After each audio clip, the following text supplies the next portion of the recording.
Hello everybody, welcome back to our online tutorial of Python language। आज हम data structure की बात करेंगे और डेटा स्ट्रक्चर की बात करने से पहले कुछ पॉइंट्स हैं जिन्हें क्लियर करना बेटर है and these points are regarding to our syllabus of this session. Actually अभी क्या चल रहा है, काफ़ी लंबे टाइम से सीबीएसई के कुछ सर्कुलर्स आए उसमें और कुछ न्यूज़ सीबीएसई की तरफ से एक्सप्लोर हो रही है न्यूज़पेपर वगैरह में कि हमारा जो सिलेबस है क्लास 12th का और as well as class 10th also, तो इनका जो सिलेबस है ये कुछ कट शॉर्ट किया जाएगा। ठीक है, तो अब अगर सिलेबस कट शॉर्ट किया जाएगा तो उस पॉइंट ऑफ व्यू में हमारा सिलेबस क्या होगा क्या नहीं होगा, उसमें 2 मिनट की हम बात करेंगे। पॉइंट ये है, ये सीबीएसई की वेबसाइट है, पॉइंट ये है कि हम क्या पढ़ रहे हैं, जो हम पढ़ रहे हैं वो हमारे सिलेबस का है कि नहीं है। तो सबसे पहले इस चीज़ को कंफर्म कर लेते हैं। सीबीएसई की वेबसाइट है cbseacademics.in। इसमें जब हम करिकुलम के वेब पेज पे जाते हैं तो वहाँ पे हमें यहाँ कंप्यूटर साइंस का एक स्लॉट मिलता है और यहाँ पे कंप्यूटर साइंस के बटन पे क्लिक करने पे ये 12th क्लास का सिलेबस हमें मिलता है। तो 12th क्लास के सिलेबस में यहाँ पे देखिए डिस्ट्रीब्यूशन ऑफ मार्क्स जो दे रखा है, यहाँ पे यूनिट नंबर 1 2 3 मेंशन किया हुआ है। तो currently we are working on this part, that is computational thinking and programming part 2। Part 1 हम उसमें फर्स्ट ईयर में पहले पढ़ चुके हैं। अच्छा, लास्ट ईयर तक क्या था कि यहाँ ये 3 यूनिट की जगह पे 4 यूनिट्स हुआ करती थी।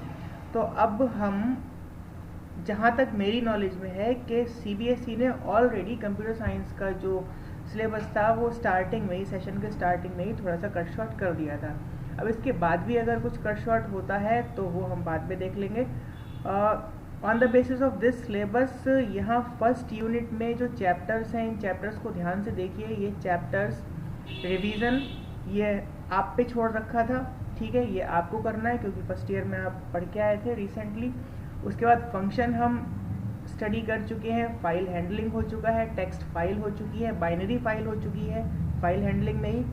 सीएसवी फाइल के वीडियोस ऑलरेडी अपलोडेड हैं, एक्सप्लेन किया हुआ है सारा कुछ। उसके बाद पाइथन लाइब्रेरी के बारे में बताया हुआ है, रिकर्सन के बारे में बताया हुआ है और लास्ट जो वीडियो था, वीडियो नंबर 19, वो हमारा आइडिया ऑफ एफिशिएंसी पे था जो कि कंप्लीट कर दिया गया है। अब इस सीबीएसई के सिलेबस के अकॉर्डिंग जो हमारा नेक्स्ट टॉपिक होना चाहिए that should be data structure.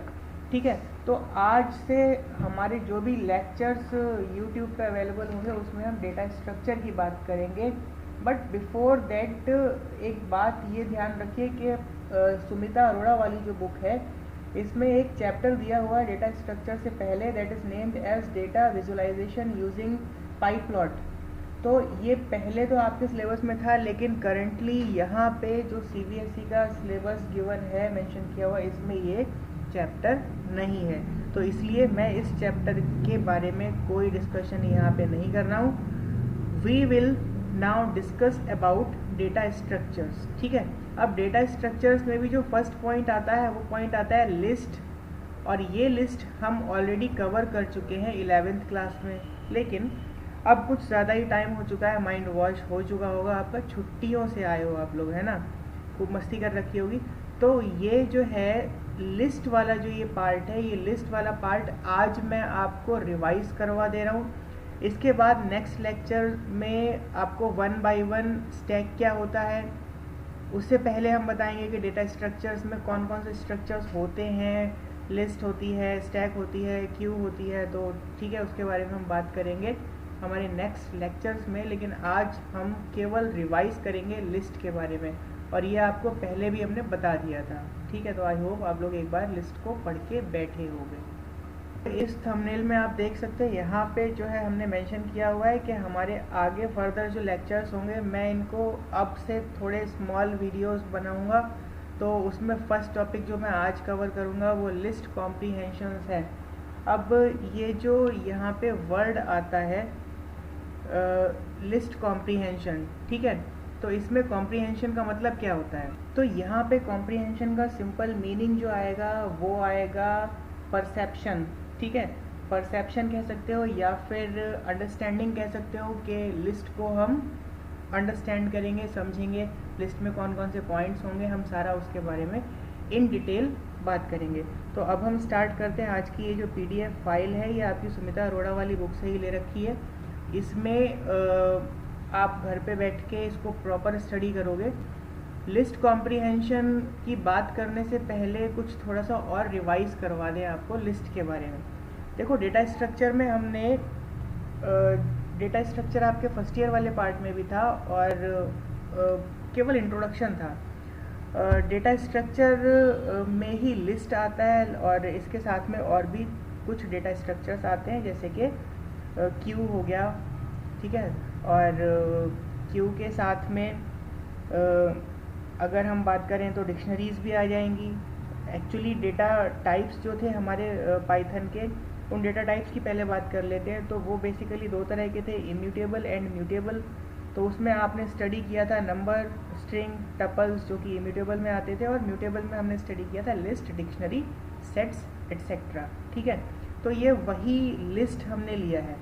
अब इस चैप्टर में हम करने क्या जाएंगे कि हम स्टैक और क्यू जो कि एक डेटा स्ट्रक्चर होता है उसमें लिस्ट का इम्प्लीमेंटेशन करेंगे। लेकिन उससे पहले लिस्ट क्या होता है ये हमें पता होना चाहिए, और लिस्ट में कौन कौन से ऑप्शंस होते हैं, कैसी उसकी वर्किंग होती है, वो आपको पता होना चाहिए, ठीक है। तो लिस्ट के बारे में अभी तक जो हम जानते थे वो हम इतना जानते थे कि लिस्ट में एक प्रॉपर इंडेक्सिंग होती है। उस इंडेक्सिंग के बेसिस पे हम उस लिस्ट में डेटा के जो एलिमेंट्स हैं उनको चेंज कर सकते हैं या फिर उनको रिट्राइव कर सकते हैं। और उससे ही पहले लिस्ट होती किस तरह से है, तो सिंपल जो स्क्वायर ब्रैकेट है उसमें कॉमा से सेपरेट करते हुए कुछ वैल्यूज़ को हम स्टोर करते हैं, जैसे कि यहाँ पे इन्होंने मेंशन कर रखा है। मैं ज़रा पेन को एनेबल कर लूँ। यस, तो यहाँ पे आप देख सकते हो it is shown here LST इन्होंने लिखा हुआ इज इक्वल टू 2, 4, 6, 8, 10। तो एक लिस्ट है। अच्छा, अब इस लिस्ट में हमने क्या किया है कि डायरेक्टली हमने लिस्ट में कुछ वैल्यूज़ को असाइन कर दिया, ठीक है। तो यहाँ पे हमने लिस्ट एक LST एक वेरिएबल लिया और उसमें डायरेक्टली कुछ वैल्यूज़ को असाइन कर दिया गया। अच्छा, इसको हम दूसरी तरह से भी कर सकते हैं। कोड थोड़ा सा लेंथी हो रहा है ये, लेकिन इसमें हम क्या करेंगे, इसमें हम फॉर लूप का यूज़ कर रहे हैं। देखो, लिस्ट यहाँ पे हमने क्या किया है, लिस्ट हमने एक एम्प्टी लिस्ट को क्रिएट किया, क्लियर है। उसके बाद फॉर लूप लगाया और उसमें रेंज का यूज़ करके इस लूप को हमने मेंशन किया है लिमिट इसमें 1 to 6, तो ये चलेगा 1 to 5, यानी कि 5 टाइम ये लूप एग्जीक्यूट करेगा। और उसमें भी क्या कर रहे हैं हम, LST.append, append आप पढ़ के आए हो, ठीक है। append क्या करेगा कि लिस्ट में जो भी हम डेटा एलिमेंट्स और ऐड करना चाहते हैं उन्हें लास्ट में ऐड कर दिया जाएगा। ओल्ड डेटा उसमें जो भी होगा वो अनटच्ड रहेगा, ठीक है। तो append फंक्शन का यूज़ कर रहे हैं। यहाँ पे हमने एक एक्सप्रेशन का यूज़ किया है, ठीक है। और इस एक्सप्रेशन का यूज़ करके हम इस लिस्ट में कुछ वैल्यूज़ को एंटर कर सकते हैं। तो इन दिस वे ये जो एक्सप्रेशन है, इस एक्सप्रेशन के बेस पे लिस्ट में सेम वैल्यूज़ हम स्टोर कर सकते हैं, ठीक है।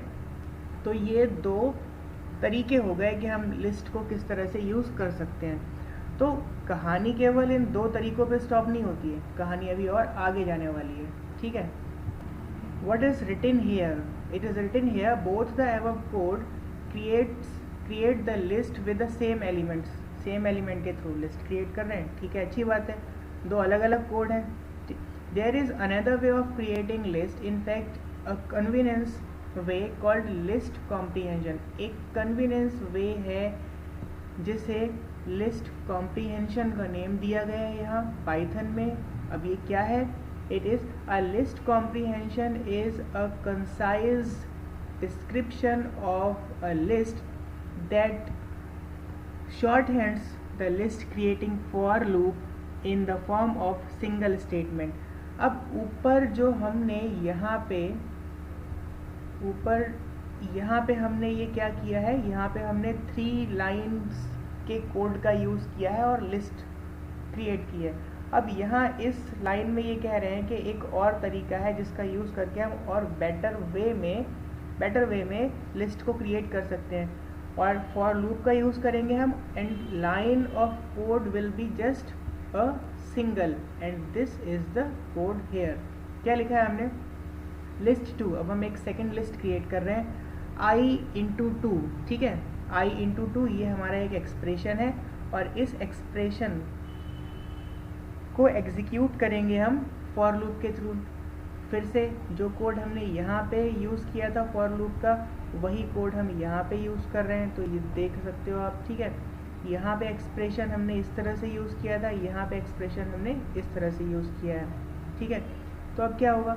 अब टास्क वही होगा, लेकिन ये और ज़्यादा एफिशिएंट वे हो गई, क्योंकि जहाँ पे हम सिंपल कुछ लिस्ट क्रिएट करने के लिए 3 लाइन्स का यूज़ कर रहे थे, 3 लाइन के कोड का यूज़ कर रहे थे, वहाँ पे अब सिंपल सिंगल लाइन के कोड का हम यूज़ कर रहे हैं, ठीक है।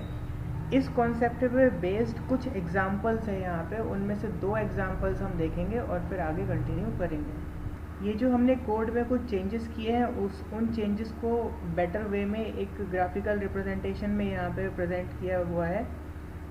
यू कैन सी हियर किस तरह से इन्होंने एरो लगा के, एरो का यूज़ करके मेंशन किया है, जिससे कि कोई कंफ्यूजन ना रहे। तो लिस्ट ये आ गई हमारी, ठीक है। ब्रैकेट का यूज़ करेंगे। अच्छा, एक चीज़ याद रखना कि जब हम फॉर लूप का यूज़ करते हैं तो फॉर लूप के एंड में कॉलन का यूज़ करना पड़ता है, ठीक है ना। लेकिन जैसे यहाँ पे मेंशन किया गया है इस कोड में, ठीक है, तो फॉर लूप के एंड में हम क्या करते हैं? कॉलन्स का यूज़ करना पड़ता है, ठीक। लेकिन अगर हम इस तरह से लिस्ट कॉम्प्रिहेंशन का यूज़ करेंगे तो लास्ट में यहाँ कोई सेमी कॉलन या कॉलन की रिक्वायरमेंट नहीं रहती। क्यों नहीं रहती? क्योंकि यहाँ पे हम एक लिस्ट की फॉर्म में लिस्ट के अंदर ही एक्सप्रेशन का यूज़ कर रहे हैं, लिस्ट के अंदर ही फॉर लूप का यूज़ कर रहे हैं, ठीक है। तो कॉलन की कोई रिक्वायरमेंट नहीं रहेगी, कंफ्यूज मत होना। इसके बाद ओपनिंग ब्रैक्स लिस्ट का यहाँ पे है स्टार्टिंग में, क्लोजिंग ब्रैक्स ये रहा, और जो एक्सप्रेशन है वो एक्सप्रेशन यहाँ हम स्टार्टिंग में मेंशन करेंगे, और एक्सप्रेशन के जस्ट तुरंत बाद हम फॉर लूप का यूज़ करेंगे, ठीक है। अब ये जो एक्सप्रेशन है i इंटू 2, इसकी जगह पे आप कोई भी एक्सप्रेशन यूज़ कर सकते हो, वो चाहे लॉजिकल हो या फिर एक नॉर्मल एक्सप्रेशन हो, कंडीशनल हो, इफ़ एल्स हो, ठीक है, वो सब यूज़ कर सकते हो आप। तो ये हैं सारी की सारे पॉइंट्स लिस्ट के। अब यहाँ पे एक नेक्स्ट एग्जाम्पल है, उस एग्जाम्पल को हम देखेंगे। छोटा सा कोड है, इस कोड में हमें करना ये है कि एक लिस्ट क्रिएट करनी है, उस लिस्ट में कुछ नंबर्स एंटर किए जाएंगे, लेकिन वही नंबर एंटर किए जाएंगे जो नंबर जिस नंबर का अगर हम मॉड कैलकुलेट करेंगे और मॉड 7 निकालेंगे तो वो इक्विवेलेंट टू 0 आना चाहिए। तो जो इस तरह के नंबर होंगे वो तो लिस्ट में सेव होंगे, अदरवाइज वो सेव नहीं होंगे। अच्छा, एक बात और कि याद रखना कि ये लिस्ट में नंबर एक्चुअल में सेव नहीं होते हैं। फर्स्ट ईयर में ये बताया था, लिस्ट जो है अपने अंदर एक रेफरेंस स्टोर करेगा और वो रेफरेंस बताएगा कि वो जो एक प्रॉपर नंबर है वो किस फिजिकल लोकेशन पे स्टोर किया गया है। तो ऑन द होल ये केवल क्या करता है? लिस्ट रेफरेंस को स्टोर करेगा। अच्छा, आगे देखते हैं। तो यहाँ पे 3 लाइन्स का ये कोड है, सॉरी 4 लाइन का ये कोड है। इस कोड के थ्रू हमने ये लिस्ट क्रिएट की है, ठीक है। और इसका जो आउटपुट आएगा वो इस तरह से आएगा 7, 14, 21, 28, ठीक। अच्छा, इस कोड को अगर हमें एफिशिएंट करना है, शॉर्ट करना है, सिंगल लाइन में करना है, यानी कि सिंगल लाइन में ही सारे कोड को मर्ज कर देना है, तो हम इसी टेक्निक का यूज़ कर सकते हैं, दैट इज़ लिस्ट कॉम्प्रिहेंशन। क्या किया है यहाँ पे देखोगे ध्यान से,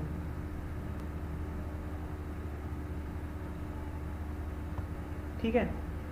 सो our list comprehension for the above loop will be lst3। क्या है? सिंपल नॉर्मल वेरिएबल है, जो वेरिएबल हमने यहाँ पे लिया था, ठीक है, लिस्ट का वेरिएबल है। ये देखो, ये स्टार्ट हो रहा है लिस्ट का ओपनिंग ब्रैक्स, ठीक है। ये ओपनिंग ब्रैक्स यहाँ वाला, ठीक है। और ये जो एंडिंग वाला ब्रैक्स है स्क्वायर ब्रैक्स, वो हमने यहाँ पे एंड में यूज़ किया, ठीक। अब क्या कह रहे हैं, फॉर लूप लगाना है हमें। तो ये जो फॉर लूप है, for num in range 1 to 50, ठीक है। तो ये आ गया आपका फॉर लूप, ठीक है। अच्छा, एक नम वेरिएबल था, तो नम वेरिएबल क्या है, नम में जो वेरिएबल आएगा, जो वैल्यूज़ आएंगी वो हमें लिस्ट में स्टोर करनी है। तो स्टार्टिंग में हम उन वैल्यूज़ के वेरिएबल को पुट करेंगे। तो यहाँ पे हमने नम को रखा, ठीक है। अब क्या है, अब एक एक्स्ट्रा कंडीशन यहाँ पे और दे रखी है, ठीक है। एक्सप्रेशन हमारा ये आएगा, तो इस एक्सप्रेशन को हम यहाँ पे मेंशन कर सकते हैं, if num mod 7 is equal to 0, ठीक है। अब ना तो हमें फॉर लूप के प्लेस पे कोई कॉलन लगाने की ज़रूरत है, ना ही इफ़ जो स्टेटमेंट है उसके एंड में हमें कोई कॉलन लगाने की ज़रूरत है, क्योंकि ये सारा कुछ हमने एनक्लोज कर रखा है किसमें, लिस्ट के ब्रैक्स में। तो ये बात समझ में आ रही है, ओके। एक नेक्स्ट एग्जाम्पल हम और देखेंगे यहाँ पे। Consider another list comprehension. Now look at here on this part of this PDF. हमने क्या किया है, एक ए कोई वेरिएबल लिया है, लिस्ट टाइप है ये, ठीक है। इसमें हम क्या कर रहे हैं, एक हमने वेरिएबल लिया है नम, ठीक, ये आ गया। यानी कि ये नम में जो भी वैल्यूज़ होंगी वो वैल्यूज़ हमारी लिस्ट के स्टार्टिंग में स्टोर होनी है, ठीक है। अच्छा, यहाँ से यहाँ तक ये आपको कंडीशन दिख रही है यहाँ पे, ठीक है। तो आप ये जो कंडीशन है इसको फॉर लूप से पहले या फिर फॉर लूप के बाद यूज़ करोगे, ओके। तो ये कंडीशन क्या कह रही है, पहले इस कंडीशन को देख लीजिए। If num is less than 5, अगर नम जो है 5 से छोटा होगा, उस वेरिएबल की वैल्यू 5 से छोटी होगी, तो कोई स्टेटमेंट नहीं है। इफ़ नम लेस देन 5, इसके आगे कोई स्टेटमेंट नहीं है, यानी कि नंबर वाले वेरिएबल में अगर कोई वैल्यू 5 से स्मॉलर है तो कोई चेंज नहीं होगा उसमें, वो वैल्यू एज इट इज़ आ जाएगी, ठीक है। अब यहाँ लिखा हुआ है एल्स। अब एल्स वाला जो पार्ट है, इस एल्स वाले पार्ट में फॉर लूप हमने यूज़ किया है। तो अगर इफ़ वाली कंडीशन ट्रू होती है, कोई बात नहीं, जो नंबर आएगा एज इट इज़ स्टोर होगा। अगर एल्स वाली कंडीशन ट्रू होती है, इन दैट केस क्या करना है, नम इंटू 2 हो जाएगा, यानी कि उस नंबर में 2 से मल्टीप्लाई हो जाएगी। और 2 से मल्टीप्लाई हो जाएगी कब तक, तो उसके लिए हमने एक फॉर लूप में मेंशन कर रखा है, एक रेंज मेंशन कर रखी है। This is the range that is 2 to 9, यानी कि ये 2 से 8 तक एग्जीक्यूट होगा ये लूप, ठीक है। तो अगर हमने अगर हमने फॉर एग्जांपल यूज़र ने यहाँ पे 2 3 4 मेंशन किया है, तो वो 2 3 4 एज इट इज़ आ गया। अब जैसे ही 5 आया, ठीक है, तो जब 5 वैल्यू आएगी तो नम इज़ लेस देन 5, ये वाली तो कंडीशन फॉल्स हो जाएगी, तो हम एल्स में चले जाएंगे। और एल्स में क्या करना है हमें, एल्स में नंबर को 2 से मल्टीप्लाई करना है। कब तक करना है, कितनी बार करना है, एक बार 2 के लिए करना है, उसके बाद 3 के लिए करना है, ठीक है, उसके बाद 4 एंड ऑन सो ऑन। तो इन दिस वे हमारे पास जो राइट साइड है, उस राइट साइड में ये कुछ वैल्यूज़ 10 12 14 16 ये स्टोर होती हैं, ठीक है। Now on the whole we can say that a list comprehension is a concise description of a list that shorthands the list, creating for loop in the form of single statement, यानी कि multiple statements को single statement में convert करने के लिए हम ये technique that is list comprehension का यूज़ करते हैं। तो ये जो टेक्निक है ये कहाँ पे यूज़ होगी, ये समटाइम्स हो सकता है कि आपके क्वेश्चन में कोई कोड मेंशन किया हुआ हो और उस कोड का आपको आउटपुट कैलकुलेट करना हो, तो तब के सिनेरियो में ये आपको यूज़फुल है। ठीक है, अब इस पे बेस्ड कुछ एग्जांपल है, इस कॉन्सेप्ट पे बेस्ड, तो उसमें से कुछ एग्जांपल हम देख लेते हैं। उसके बाद हम 2 डायमेंशनल एरे या फिर 2 डायमेंशनल लिस्ट पे बात करेंगे। फर्स्ट एग्जांपल हम देखेंगे यहाँ पे। Example number 1 is here creating a list. Just a minute, let me maximise this one. Yes, now see, create a list, my list with these elements. ठीक है, माई लिस्ट हमें क्रिएट करनी है। पूरा क्वेश्चन आई डोंट थिंक इन्होंने mention किया हुआ है यहाँ पे। खैर, एक कोड ये मेंशन किया हुआ है, that is this one. My list हमने एक वेरिएबल लिया, एम्प्टी लिस्ट क्रिएट की है यहाँ पे। उसके बाद फॉर लूप का यूज़ करके हमने रेंज मेंशन कर दी 11। ठीक, माई लिस्ट डॉट अपेंड का यूज़ किया है। अब यहाँ पे हम क्या कर रहे हैं, ये 2 एस्ट्रिक आई लिखा हुआ है, यानी कि हम एक्सपोनेंशियल वाले अपने ऑपरेटर का यूज़ कर रहे हैं। ठीक है, तो ये क्या हो जाएगा, 2 की पावर आई हो जाएगा। यहाँ पे लिखा हुआ है, थोड़ा सा डल है। अच्छा, तो ये जो 3 लाइन का स्टेटमेंट है, इस स्टेटमेंट को सिंगल लाइन में यानी कि लिस्ट कॉम्प्रिहेंशन में किस तरह से कन्वर्ट किया जाएगा, इट इज़ मैंशनड हियर। ठीक है, तो ये हो गई हमारी लिस्ट का नेम। अब ये है एक्सप्रेशन। ठीक है, और एक्सप्रेशन, और ये रहा फॉर लूप। ठीक, तो अब यहाँ पे क्या होगा कि 2 टू द पावर आई ये वैल्यू लिस्ट में स्टोर होती जाएगी। कब तक स्टोर होती जाएगी, ये होती जाएगी 0 से लेके 10 तक, यानी कि 10 टाइम्स ये लूप एग्जीक्यूट होगा। ठीक, तो इस तरह के क्वेश्चंस आ सकते हैं। वैसे रेयरली ही ऐसा क्वेश्चन आता है, लेकिन आपकी नॉलेज के लिए आपको पता होना चाहिए। Now let's have a look on example number 3। Example number 3 में क्या कर रहे हैं कि एक लिस्ट मेंशन किया हुआ है। ठीक है, और इस लिस्ट के बेस पे एक न्यू लिस्ट यानी कि NL हमें क्रिएट करनी है, तो उसका कोड मेंशन किया हुआ है। इसका आउटपुट आपसे पूछा जा सकता है। नाउ सी, यहाँ पे क्या है, ये जो लिस्ट है ये इसमें फर्स्ट सेगमेंट ये रहा, सेकंड सेगमेंट ये रहा, थर्ड सेगमेंट ये रहा। ठीक है, तो ये 3 सेगमेंट्स को मिला के एक लिस्ट है आपकी नॉर्मली। अच्छा, अब हमें करना क्या है, हमें न्यू लिस्ट क्रिएट करनी है, जिस न्यू लिस्ट में हमें n × 3 करना है। ठीक है, यानी कि अब ये आप देखोगे ऊपर जो सेट है, इस सेट में एक तो x माना हुआ है, एक वेरिएबल x है। ठीक है, कोई स्ट्रिंग, और साथ में ही एक नंबर है, नंबर दैट इज m। तो ये हमें तीनों सेट में यहाँ पे विजिबल है। क्लियर है?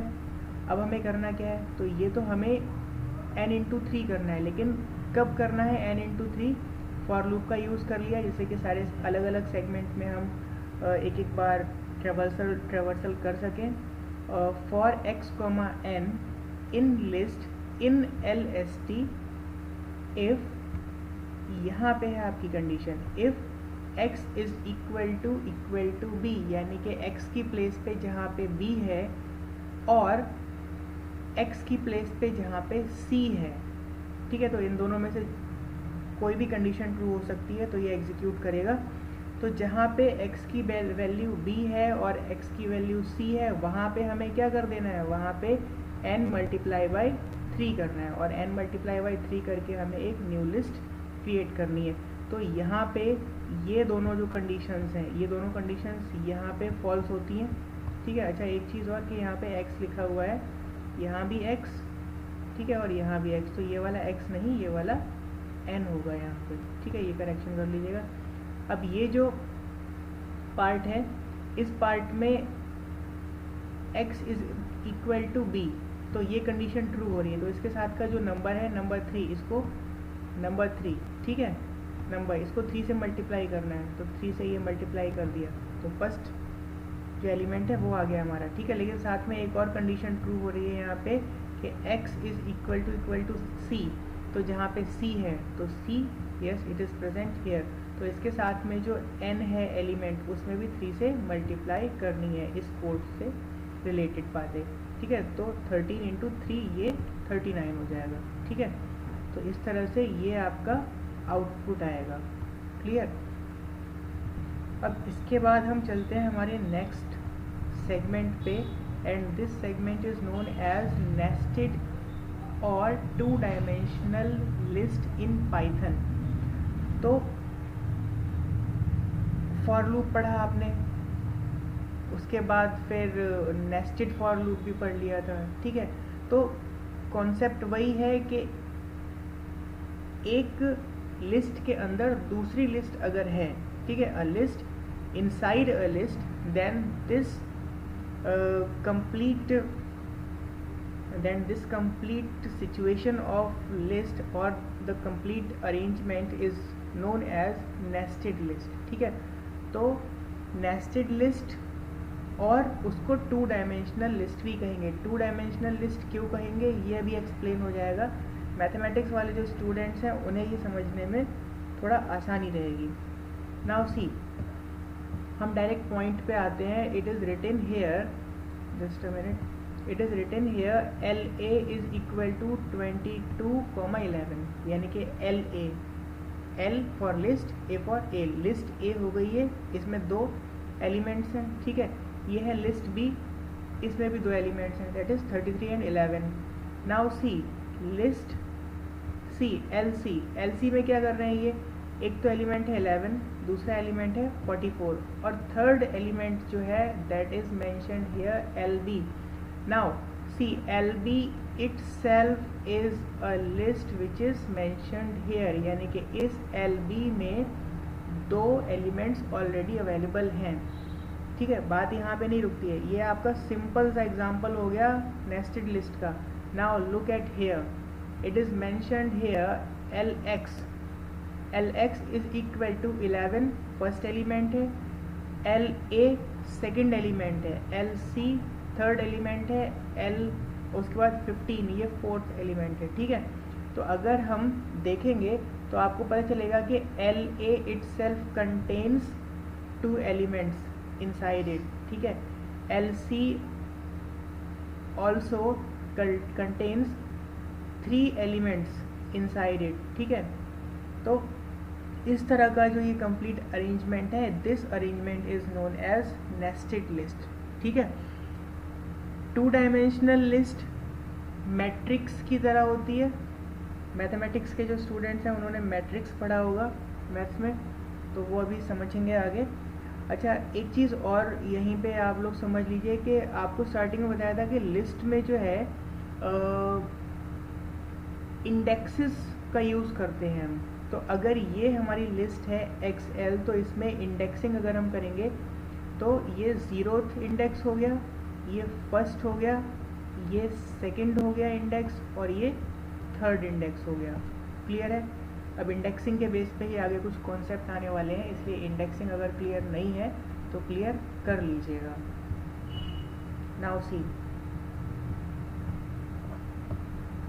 अब यहाँ पे इन्होंने ये शो किया है कि जब आप LC या फिर LX को प्रिंट करते हैं, ठीक है, तो वो क्या वैल्यूज़ शो करेंगे। So look at here, LC को जब हमने प्रिंट किया देन इट विल शो 11, 44, उसके साथ में ही 33 और 11 भी शो करेगा, ठीक है। LC ये रहा, उसके अंदर LB भी है, ठीक है, और LB itself contains these 2 elements, इसलिए यहाँ पे ये इस तरह से आपको शो करेगा, ठीक है, यानी कि list inside a list. LX को जब हम शो करेंगे तो जब उसको प्रिंट करेंगे तो उसमें हमें 11 शो होगा, ठीक है, ये रहा 11। उसके बाद LA में जो भी वैल्यूज़ थी, जो भी एलिमेंट्स हैं LA में, यानी कि 22 एंड 11, तो ये रहा 22 एंड 11, ठीक है। अब LC की बात करेंगे, LC में कौन कौन है, 11 है, 44 है, तो 11 एंड 44 यहाँ पे आ रहा है, ठीक है। लेकिन साथ में LB के एलिमेंट्स भी है यहाँ पे, तो इनसाइड लिस्ट एक और लिस्ट, ठीक है। तो यहाँ पे एल बी के एलिमेंट्स 33 एंड 11 शो होंगे। लास्ट में क्या था, 15 था, तो 15 यहाँ पे एज इट इज़ शो हो जाएगा। ठीक है, तो इसके बाद अब हम बात करेंगे कुछ छोटे से कॉन्सेप्ट की, and that concept is based on indexing. Yes, तो यहाँ पे इंडेक्सिंग का जो हमारा कॉन्सेप्ट है वो थोड़ा सा टिपिकल होने वाला है, ध्यान से देखिएगा। Look at here, so with L X as L X ये रहा हमारा, ठीक है, जस्ट अ मिनट, ये है एल एक्स यानी कि लिस्ट एक्स, और लिस्ट एक्स में ये सारे के सारे एलिमेंट्स हैं। Now we are going to see what will be the index if there is a nested list. ठीक है, तो जब हम कहेंगे LX1, तो जब LX1 कहेंगे तो कॉमन सेंस की बात है, हमारे पास फर्स्ट वाली इंडेक्स पे जो भी वैल्यू है वो शो हो जाएगी। ठीक है, तो LX1 ये रहा, और इसमें हमारे पास ये दो वैल्यूज स्टोर हैं। What will be shown if you display this, अगर आप ये सारा कुछ डिस्प्ले करना चाहेंगे तो किस तरह से होगा। ठीक है, हम डायरेक्ट बात कर लेते हैं कि ये रहा, इसको छोड़ दीजिए, इसको और ज़्यादा एक्सप्लेन यहाँ पे बेटर तरीके से किया हुआ है। LX हमने ये ले लिया, तो ये तो हो गया ज़ीरोथ एलिमेंट। ठीक है, तो हमने लिखा है LX0 यहाँ पे। ठीक है, इसके बाद ये जो पूरा का पूरा है 22 एंड 11, ये 22 एंड 11 एक्चुअली एक लिस्ट है।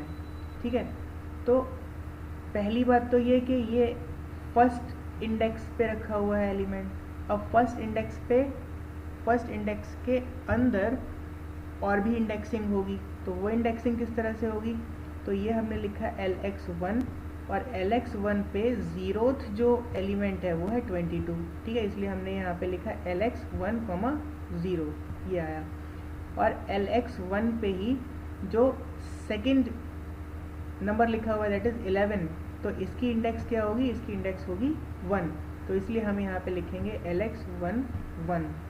ठीक है, यहाँ पे देखिए, अब ये जो पूरा का पूरा पोर्शन है, ये पूरा पोर्शन एक्चुअली एक लिस्ट है। ठीक है, तो ये इसकी इंडेक्स कॉमनली सेकंड इंडेक्स है जो कि यहाँ पे मेंशन किया हुआ है। अब सेकंड इंडेक्स में भी ये जो 11 है ये ज़ीरोथ पोजीशन पे है। यहाँ देखिए, ये जो 44 है ये फर्स्ट पोजीशन पे है, ये जो 33 है यहाँ पे मैटर और कॉम्प्लिकेट हो रहा है। ये 33 की अगर हम इंडेक्स फाइंड आउट करेंगे तो ये देखो हमने लिखा LX। ठीक है, LX का सेकंड एलिमेंट हमने ये है सेकंड एलिमेंट, तो इसलिए यहाँ पे नंबर 2 आया ये। ठीक है, और सेकंड एलिमेंट होने के बाद भी ये जो पोजीशन है, ये पोजीशन, ये कंप्लीट पोजीशन कौन सी पोजीशन कहलाएगी, 0 ये वाली, 1 ये वाली, और सेकंड पोजीशन ये वाली। ठीक है, तो इसलिए यहाँ पे ये सेकंड आया। ठीक है, और सेकंड वाली पोजीशन पे भी अंदर एक और इंडेक्स है, वो इंडेक्स क्या है, नंबर 33 के लिए, तो 33 की इंडेक्स क्या है, 0, तो इसलिए यहाँ पे 0 आया ये वाला। ठीक है, अब जब हम 11 की बात करेंगे तो मैं फिर से ज़रा क्लियर करके बता रहा हूँ आपको, जस्ट अ मिनट। ठीक है, अब हम इसकी बात करते हैं। ठीक, तो LX2 लिखा है सबसे पहले, 2 क्यों लिखा है, LX2 यहाँ से आया।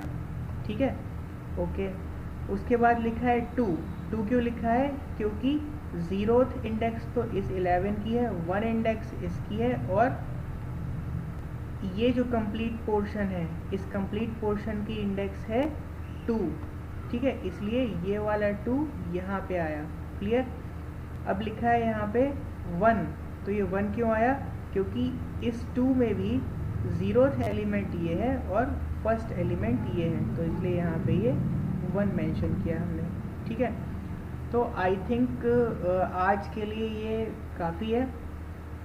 नेक्स्ट जो वीडियो है उस वीडियो में हम आगे की बात करेंगे, और उसमें हम इसी चैप्टर पे दैट इज़ इसी रिवीजन पे फोकस करेंगे और उसमें हम बात करेंगे थोड़ा और एक्सप्लेन करके 2 डायमेंशनल लिस्ट क्या होती है, ठीक है।